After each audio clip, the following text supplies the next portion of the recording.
अस्सलाम वालेकुम, welcome back to my channel. उम्मीद करती हूँ आप सब खैरियत से होंगे। तो जी अल्हम्दुलिल्लाह मैं भी बिल्कुल ठीक हूँ। तो रमज़ान की तैयारियां हो रही हैं। तो पिछले व्लॉग में मैंने आपको बताया था कि मैं ग्रोसरी के लिए जा रही थी। तो खैर अब ग्रोसरी की कंप्लीट आपको वीडियो दिखाऊंगी तो वीडियो बहुत लंबी हो जाएगी, क्योंकि रमज़ान की आपको पता है कुछ थोड़ी ज़्यादा करना पड़ती है। तो लेकिन खैर मैंने आपको बताया था कि मैं जो मसाले वहाँ से लेकर आती हूँ और उनको लाकर कैसे मैं पीसती हूँ और कैसे मैं वो सारी चीज़ें तैयार करती हूँ, तो वो मैं मसालों के छोटा सा क्लिप आपसे शेयर कर रही हूँ। तो ग्रॉसरी तो मैं ले आई थी, वो मैंने समेट भी दी थी। तो लेकिन ये थोड़ी सी चीज़ें हैं जो मैं आपको दिखा दूँ जो स्पेशल रमज़ान के लिए हैं। खैर रमज़ान के अलावा भी ये चीज़ें काफ़ी यूज़ होती हैं, ये रूटीन की चीज़ें हैं, ये हर बार आपको ग्रोसरी में लेना तो पड़ती हैं। ऐसा नहीं है कि आपको नहीं लेना पड़ती, ये साथ साथ चलता रहता है। तो यहाँ जो मैंने फ्रूट कॉकटेल के ले लिए थे, 4 टिन ले लिए थे। रमज़ान में सैलेड हो जाता है और या फिर कुछ चाट वगैरह इस टाइप की चीज़ें जब बनती हैं तो उसमें यूज़ हो जाते हैं। और दूसरा फिर ये क्रिस्पी फ्राइड मसाला था, और दूसरा भी क्रिस्पी फ्राइड, ये क्रिस्पी फ्राइड चिकन है, वो क्रिस्पी फ्राइड मसाला है, मसाला नहीं है, वो मसाला ही है चलें। तो ये मैंने ले लिए थे, ये काफ़ी अच्छे हैं। और इनका ये होता है ना, मैं जब भी कोई पकोड़े या फिर इस टाइप की जो फ्राइंग चीज़ें होती है ना उनमें ये थोड़ा यूज़ करती हूँ। अच्छा, ये मैं बेसन में डालकर भी यूज़ कर लेती हूँ, इसका रिज़ल्ट बहुत अच्छा आता है, पकोड़ों में बड़ा मज़े का आता है। तो ज़्यादा यूज़ नहीं करती, सिर्फ 1 टेबल स्पून ही ऐड करती हूँ, दोनों में से कोई एक ऐड करूँगी। या चिकन फ्राइड कर लूँगी, फ्राइड चिकन कर लूँगी, या वो क्रिस्पी वाला कर लूँगी। तो ये इजीली मार्केट से मिल जाते हैं। और उसके बाद जी ये चाट मसाला है, चाट मसाला मैंने नहीं बनाया, यह होममेड है, मेरी कज़न ने बनाया था। तो वो जब आ रहे थे हमारी तरफ तो मैंने उनसे कहा कि आप मेरे लिए लेते आइएगा, तो ये उन्होंने मुझे दिया है। अगर आपको इसकी रेसिपी चाहिए होगी तो मुझे बता दिएगा, मैं आपको दे दूँगी। तो बाकी बेसन और खजूरें, खजूरें तो खैर अभी मैंने सर्सरी ये वाली ली है, वहाँ पे वो दूसरी खजूरें थी नहीं, तो मैंने कहा चलें इसी से फिल वक्त काम चलाते हैं, बहुत कम लेकर आई हूँ। तो फिर साथ साथ रमज़ान में एक आधी बार जो चक्कर लगेगा बाहर से तो आ जाएगा। और उसके बाद जी ये आ गया मेरे पास सूखा धनिया। तो धनिया के भी मैंने 2 पैकेट ले लिए थे, काली मिर्चें ले ली थी, ज़ीरा ले लिया था, गरम मसाला ले लिया था। तो ये सारी चीज़ें अब जी मैं इनको अच्छे तरीके से ना साफ़ करूँगी, पहले साफ़ करके ना उसके बाद फिर मैं इनको धूप लगवा लें 1 आधे घंटे की, अगर आपके पास टाइम है। अगर इनकेस टाइम नहीं है, शॉर्ट है, तो आप एक फ्राई पैन लें, तो बस 2-2 3-3 मिनट इसको बस सेक लगवा लें, हल्का सा भून लें। ये नहीं जलाने हैं या बहुत ज़्यादा इनका कलर ख़राब करें, बस 2-3 मिनट। उसके बाद ठंडा करें और उसके बाद आप इनको ग्राइंड कर लें। तो ग्राइंडर तो हमारे पास होता ही है, तो कोशिश किया करें जो मसाले होते हैं ना ख़ास तौर पे, वो बाहर से ना ख़रीदा करें, वो घर में ही लाकर पीसा करें। उससे ये होता है बड़े एक तो साफ़ हो जाते हैं, सुथरे। दूसरा बाहर से, अच्छा मुझे ऐसा फ़ील होता है, पता नहीं बाकी सब लोगों के साथ होता है कि नहीं होता, वो मुझे नहीं इस बात का आइडिया कोई ख़ास, कि बस इसमें मट्टी होगी मसालों जब बाहर से पिसे हुए मसाले हम लेते हैं, मैं तो किसी ब्रांड के भी नहीं लेती, मैं घर ही बनाती हूँ सारे मसाले। हाँ, एक बिरयानी मसाला होता है जो मैं बाहर से ले लेती हूँ, उसके अलावा मैं और कोई नहीं लेती, बाकी कंप्लीट घर के ही यूज़ करती हूँ।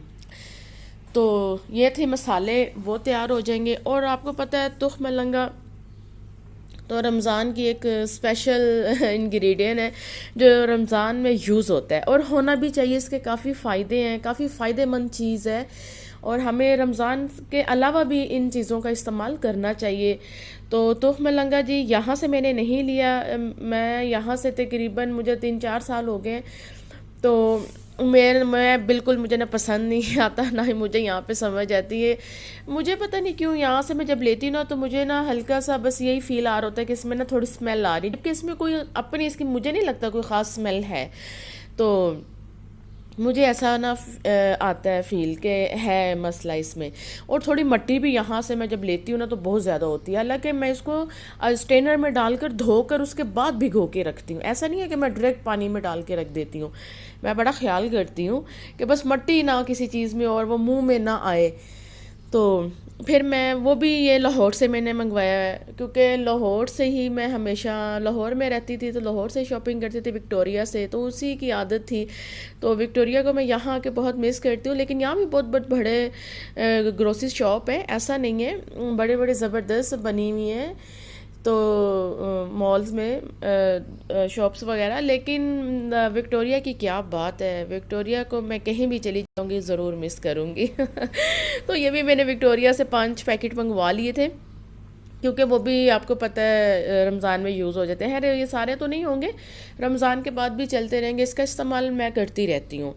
और उसके बाद वो ब्रेड क्रम्स आ गए, बेसन आ गया, चिकन पाउडर आ गया, ये सारी चीज़ें आपको पता है रमज़ान में यूज़ होती हैं। और दूसरी बात ये कि मेरा दूसरा चैनल भी है कुकिंग विद शांसे के नाम से, तो मैंने उसके ऊपर भी रेसिपी अपलोड करनी होती है। तो मैंने पूरे रमज़ान की रेसिपी 1 हफ़्ता लगा के, बल्कि 1 हफ़्ते से भी ज़्यादा 10 दिन में तैयार की थी, पूरी 30 रेसिपी। तो वो काफ़ी मैंने मेहनत की थी।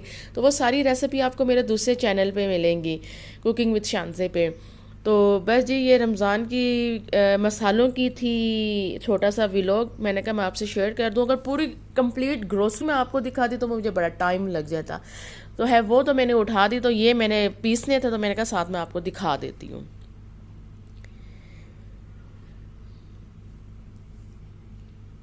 और दूसरी बात, रमज़ान में फिर आपको पता है रोल पट्टी, समोसा पट्टी घर में भी बन जाती हैं, और बाहर से भी। मैं घर में थोड़ा मुझे मुश्किल हो जाता है, क्योंकि सारी चीज़ें खुद ही कवर करनी होती हैं, तो वो मेरे लिए बड़ा हो जाता है, तो मैं ले लेती हूँ बाहर से ही। तो ये भी मैं ले आई थी यार, ये भी मुझे कम मिली हैं, तो मैंने कहा चलो जितनी मिली है वो उतनी मैं ले लेती हूँ। तो ये रोल्स वगैरह बनाऊंगी, समोसे वगैरह बनाकर पहले ही रख दूंगी फ्रीज़ करके, ताकि फिर रमज़ान में बड़ा मुश्किल हो जाता है। रमज़ान आपको पता है एक ख़ास इबादत का महीना है, तो मेरी कोशिश यही होती है कि रमज़ान में जितना अल्लाह का ज़िक्र हो उतना ही अच्छा लगता है। और ये चीज़ वगैरह समोसे पकोड़े में। चलें जी, अब मैं जा रही हूँ दूध लेने शानसे का। तो ये जी मरीम नवाज़ का जलसा था इस्लामाबाद में, लेकिन यार ये दूसरी साइड पे था, मैं दूसरी साइड पे थी, यहाँ से गुज़र रहे थे, यहाँ से बस वो लोग गुजर रहे थे। तो मैंने कहा चले मैं आपको बताती हूँ कि देख लें जी, आज इस्लामाबाद में मरीम नवाज़ वगैरह का जलसा है, नून लीग का। तो खैर वो दूसरी साइड पे था ना, तो इसलिए मुझे मसला नहीं हुआ जाने में। तो आपको पता है जितने भी बाहर के काम होते हैं वो वीकेंड में ही होते हैं, वीकेंड में उम्र को छुट्टी होती है, तो तभी मेरे सारे काम होते हैं। तो ख़ुद से मैं नहीं इतना जाती बाहर, जाऊँ भी तो बस मार्केट तक जाती हूँ खाला के साथ। तो वैसे अगर दूर जाना हो कहीं तो वो फिर उम्र के साथ ही। तो आज शांते का दूध लेने भी जाना था, तो बस अब उस तरफ शांते का दूध लेने जा रहे हैं। दूध लेने के बाद फिर मैं जाऊँगी मार्केट, थोड़ी सी शॉपिंग करूँगी। तो अब आ गए हैं जी रावल टाउन। मैंने आपको पहले भी बताया था ना, इस साइड से हम लोग शानसे का दूध लेके जाते हैं, ये हमारे घर के पास ही, इतना दूर तो नहीं है। तो तकरीबन लग जाते हैं गाड़ी पे आपको, अगर रश ना हो तो 7-8 मिनट लग ही जाते हैं आते आते। तो इस साइड से ना हम लोग शानसे का दूध लेने जाते हैं। अच्छा, यहाँ पे ना बहुत ज़बरदस्त फार्म हाउस बने हुए हैं, मैं उसी साइड से गुजर रही हूँ। ये सारे बाहर फार्म हाउस बने हुए हैं और काफ़ी बड़े बड़े बने हुए हैं, बड़े मज़े मज़े के हैं। तो खैर अंदर तो से मैंने नहीं देखा, बाइट से मैंने देखे हैं, अच्छे लगते हैं। तो लेकिन इसी साइड से हम लोग जाते हैं उसका दूध लेने। तो दूध उसका फिर आपको पता है पूरे वीक का हम लोग लेके आते हैं। तो वो ये होता है ना कि ज़रा बस अपनी आंखों के सामने हम लोग निकलवा लेते हैं, ले लेते हैं, तो ज़्यादा दिल को सुकून होता है। कुछ चीज़ें होती है ना, आप उनमें बहुत ज़्यादा केयरिंग होते हैं। तो बस जी, मैं कुछ ऐसी चीज़ें हैं जिनमें बहुत ज़्यादा केयर करती हूँ, अपनी बेटी की भी और अपने खाने पीने की चीज़ों के भी। जैसे मसाले वगैरह मैं किसी भी, मैंने बताया ना, ब्रांड के या पीसे हुए नहीं लेती, वो खुद सारे काम करती हूँ। थोड़ा काम ज़्यादा हो जाता है, लेकिन आपको मेंटली रिलैक्स तो हो जाते हैं ना। आपको ये तो होता है ना कि आपने सारी चीज़ें अपनी आंखों के सामने अपने हाथों से की हैं, तो वो अब थोड़ा सुकून हो जाता है। तो हम दूध लेने पहुंच गए हैं, और अभी दूध में था थोड़ा टाइम, लगेंगे 5-6 मिनट। वो दूध निकाल रहे थे। और शानज़े तो बहुत ही जानवरों से मोहब्बत करती है, शानज़े का बहुत बुरा हाल होता है इनके लिए। शानज़े कहती है बस किसी तरह इन सबको घर ले चलें और छत पे रखे, मैं बस सारा दिन इनके साथ खेलती रहूँ। बस वहाँ जाकर वो फ़ौरन सबसे पहले कहती है कि बाबा मुझे गाड़ी से बाहर निकालें, और मैंने इनको प्यार करना है, मैंने इनको खाना खिलाना है। तो वो अपने बाबा के साथ उनको कुछ खिला रही थी, तो मैं वीडियो बना रही थी। अब वो लेकर गई है पता नहीं क्या, एक उसने कोई तिनका शिनका पकड़ा हुआ है हाथ में। तो उसको बड़ा, मैं कहती हूँ ना पास जाया करो। ये छोटा सा बेबी था, मुझे बड़ा ही प्यारा लगा। ये मैंने पूछा कितने दिन का, तो उन्होंने कहा ये 10-12 दिन का है। तो अब उसको कुछ खिला रही है, उसको भी शायद खाने नहीं आ रहा, तो वो कोशिश वो भी कर रहा है, शान भी कर रही है। तो बहुत दीवानी है जानवरों की, बहुत प्यार करती है, बहुत ज़्यादा। पूरा साल वो बड़ी ईद का इंतज़ार करती है कि बकरे आएंगे, तो पूरा साल हमसे पूछती रहती है बड़ी ईद कब आएगी कब आएगी। हर हफ्ते जाती है दूध लेने, हर हफ्ते बस उनको प्यार करती है। और वो भी हंसते हैं, वो कहते हैं अगर आपने कुछ साथ लेके जाना है, काऊ का बेबी या बकरी का बच्चा, कुछ भी लेके जाना आप अपने साथ ले जाएं। वो कहती है बस ठीक है आप इसको शॉपर में डाल दें, हम गाड़ी में रख लेते हैं। तो मैं ले जाती हूँ और बड़ी मुश्किल से खैर मैं उसको समझो के वापस लेके आती हूँ। तो अब मैं जा रही हूँ जी अपनी शॉपिंग के लिए। ईद के मैं लूँगी 2 ड्रेस। तो खैर उससे पहले ही शानज़ा ने शोर डाल दिया। अच्छा उसने हर जाना होता है तकरीबन वीकेंड पे ना पार्क, उसको ना ये स्लाइड वगैरह ये सब चीज़ें लेने का बड़ा शौक़ है और पार्क आने का भी उसको बहुत शौक़ है। तो उसने हफ्ते में एक बार ज़रूर आना होता है, तो वीकेंड पे ही आती है। तो अभी मैं इस्लामाबाद की तरफ ही जा रही थी, तो लेकिन वो कहने लगी कि पहले मुझे पार्क लेके चलें। तो अब जी वो यहाँ आ गई है, यहाँ आके अब वो खेलेगी, खूब मस्ती करेगी और बड़ी मुश्किल से फिर यहाँ से भी उसको लेकर जाएंगे। तो अब ये वो स्लाइड वगैरह लेगी, तो उसके बाद फिर मैं जाऊँगी जी अपने। आज मैंने ईद के लिए 2 ड्रेस लेने हैं, तो मुझे नहीं पता मैंने कहाँ से लेने हैं और कौन से लेने हैं, कैसे लेने हैं, वो मैं साथ साथ आपको दिखाती जाऊँगी। तो जी पार्क से हम निकले हैं, तो हम आ गए हैं मार्केट। तो मार्केट आते ही शानज़े को लग गई है भूख। शानज़े ने कहा पहले मुझे कुछ खिलाएं फिर मामा आप शॉपिंग करिएगा। तो अब पहले शानज़े के लिए जी हम ले लेते हैं कुछ। तो मैंने है जाना तो ब्रीज़ पे ही है, इसी मार्केट में ही जाना था।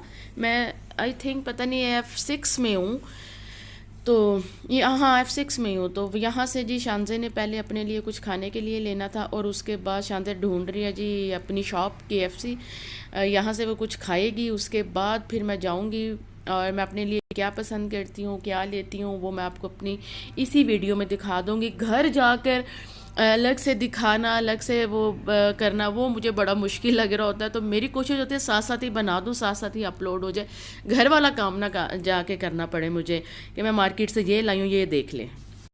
अच्छा जी, एक तो मैंने ये वाला सूट लिया था, ब्लैक कलर का है, ठीक था, अच्छा था, इतना बुरा नहीं था। बुरा से क्या मतलब, बस मुझे पसंद आ गया, मैंने ले लिया।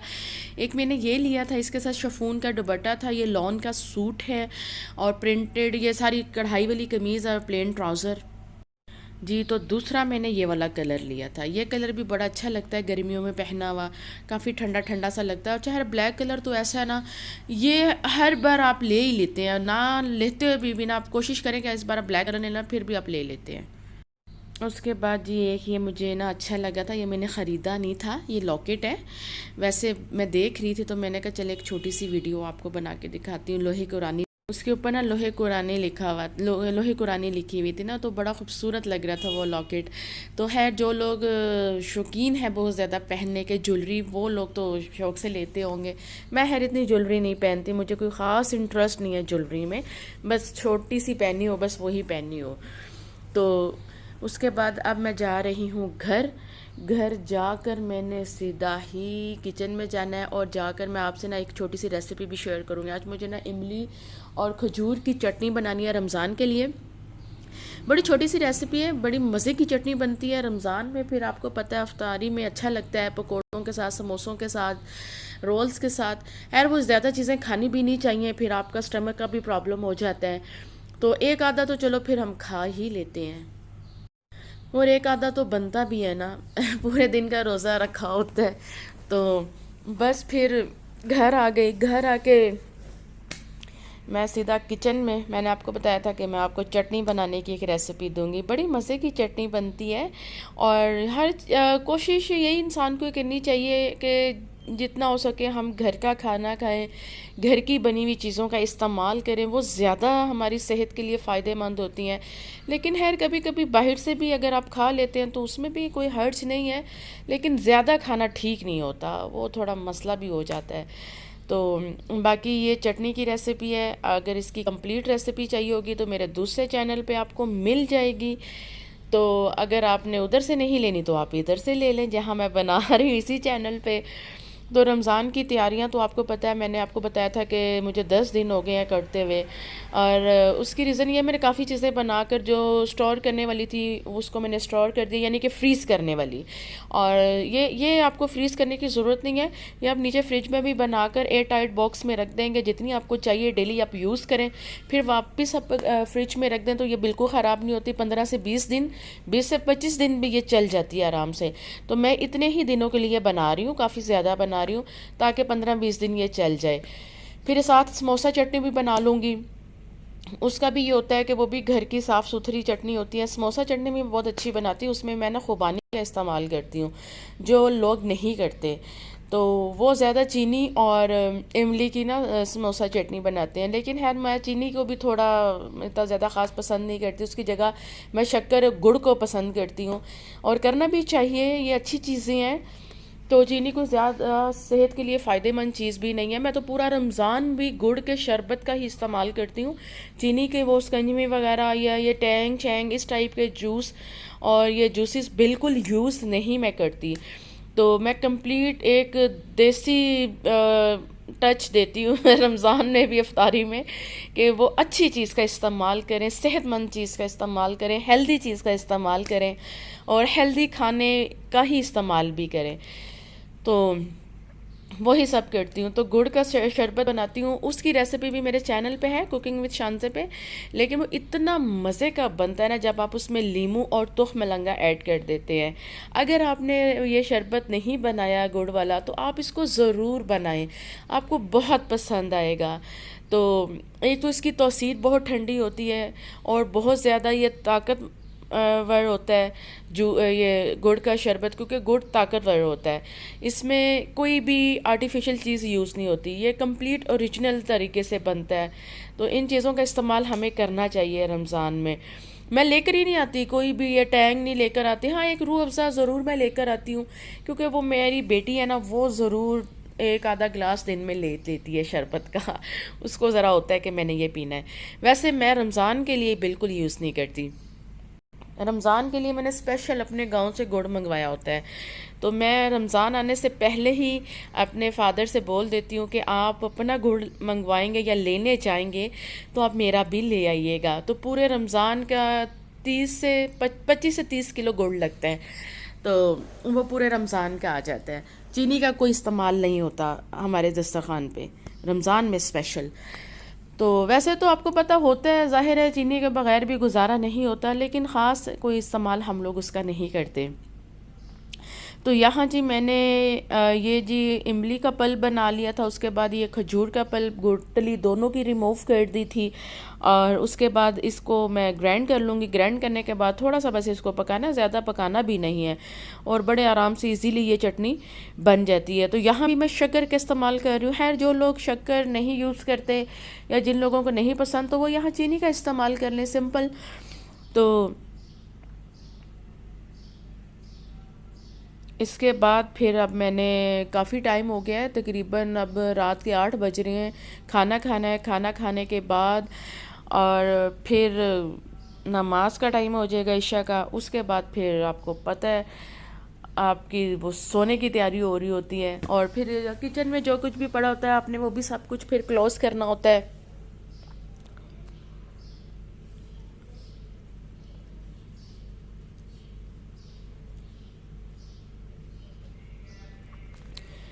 अच्छा, रमज़ान की मैंने बड़ी बड़ी अच्छी रेसिपी बनाई है, आप ज़रूर ट्राई करिएगा, उसका फ़ीडबैक मुझसे ज़रूर शेयर करिएगा। तो मेरे चैनल को सब्सक्राइब भी किया करिएगा, क्या कहते हैं करिएगा तो इसको लाइक भी किया करें, इसको शेयर भी किया करें। हम इतनी मेहनत से आप लोगों के लिए वीडियो बनाते हैं, हमें इतना टाइम लग जाता है वीडियो बनाने में। वीडियो बनाना कोई इतना आसान काम नहीं होता, वीडियो बनाना बड़ा मुश्किल काम हो जाता है। लेकिन है जब आपको शौक़ हो तो फिर तो खैर आप बना ही लेते हैं, कर ही लेते हैं अपनी कोशिश से सारे काम अपने। लेकिन आप लोगों की सपोर्ट भी तो होना ज़रूरी होती है ना। तो प्लीज़ मुझे आप सपोर्ट भी करें और इसको लाइक भी करें, मेरे चैनल को शेयर भी करें, सब्सक्राइब भी करें। तो इसी तरह के अच्छे अच्छे व्लॉग और वीडियो आपको मिलती रहेंगी इंशाल्लाह। देखिए मैं आपको पूरे इस्लामाबाद की सैर करवाऊंगी कोई जगह कोई कोना नहीं छोड़ूंगी जहाँ मैं आपको ना लेकर जाऊं। तो ज़ाहिर है जहाँ आप जिस शहर में रह रहे होते हैं तो फिर वो तो साथ साथ आप दिखा ही रहे होते हैं, वो साथ साथ चल ही रहे होता है आपकी वीडियो में। तो मैं वीक में सिर्फ एक बार ही बाहर जाती हूँ, या कभी चली जाती हूँ मार्केट में, चली जाती हूँ मार्केट बहुत हमारे घर के करीब है, चंद कदमों पे है तो मार्केट तो हमारे चक्कर लगते रहते हैं, लेकिन है जब इधर बाहर थोड़ा सा निकलूँ तो वो फिर मैं वीकेंड पे ही जाती हूँ। तो वीकेंड पे ये होता है ना कि फिर सबको छुट्टी होती है, तो फिर वहाँ इकट्ठे ही हम लोग चले जाते हैं। तो उम्मीद करती हूँ आज का ये छोटा सा व्लॉग आपको पसंद आएगा। इसी के साथ मुझे इजाज़त दें, मैं फिर आऊँगी नेक्स्ट व्लॉग में। तब के लिए अल्लाह हाफिज़, बाय बाय।